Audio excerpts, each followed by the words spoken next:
I'm Cape Joel, and this is Comic Smack, your weekly, daily, all the time, anytime comic show where I give you your fix of everything you need to know from the world of comic books and superheroes. And on today's show, we're taking a closer look at Civil War II Kingpin issue number 2. Wilson Fisk has found his Inhuman secret weapon to battle against the superhero profiling that's taking place in Civil War II. What will happen next? Let's hop on in together and find out, shall we?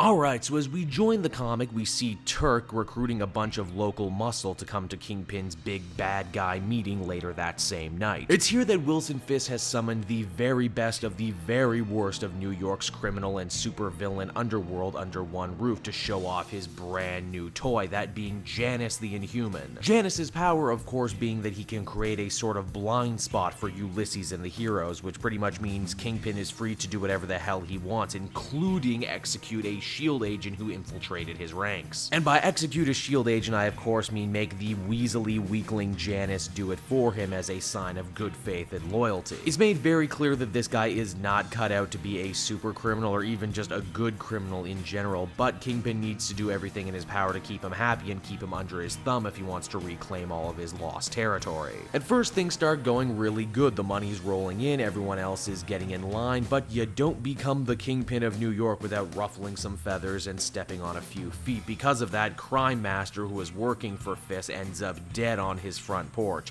Which Crime Master was this? Who was in the suit? It doesn't matter, it's Crime Master, nobody cares. Crime Master was running a protection racket, and Fisk figures that it was some rivals who did him in. Because of that, Fisk decides to take Janus along with him to get a little payback. Right here we get a very Dark Knight Joker-esque scene where it's like, you know, you killed my man, you took over the operation, which proves you must want it. I want men in my operation who want things. Tell you what, there's 3 of you. If one of you manages to kill the other 2, then I'll let you join. Here's a gun. Oops, wait, gun didn't have any bullets in it. I was testing you and you failed. All of this ruckus does eventually end up alerting the Avengers, which means Fisk and his golden goose have to get out of there as soon as possible. All this stress causing the weak little Janus to pass out. Fearing that his new good luck charm may not be long for this world, the Kingpin spares no expense in getting the finest of X-AIM scientists to look him over. Their prognosis is not good. It seems that his body is rejecting the Terrigenesis and he may not have long to live. Fisk also didn't know that Janus heard what they were saying, but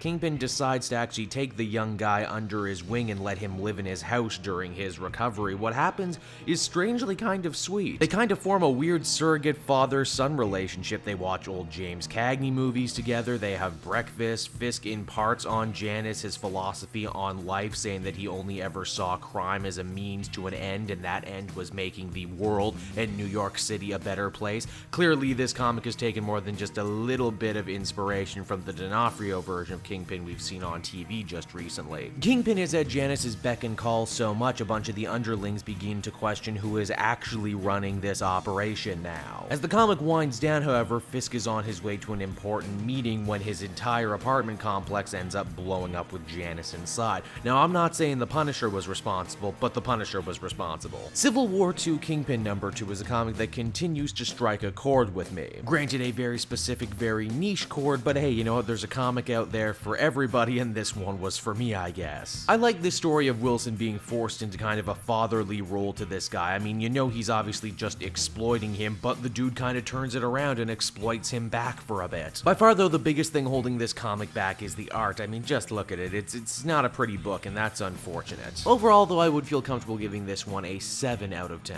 Hey everyone, thanks so much for watching my newest video. I hope you enjoyed it, and while you're here, why not check out another video I have on offer, or maybe if you're feeling in a supportive mood, you want to like or subscribe. And if you want to support the creation of more videos just like this one, then please by all means check out the Cape Joel Patreon. A little bit goes a very long way, and I will see you all next time.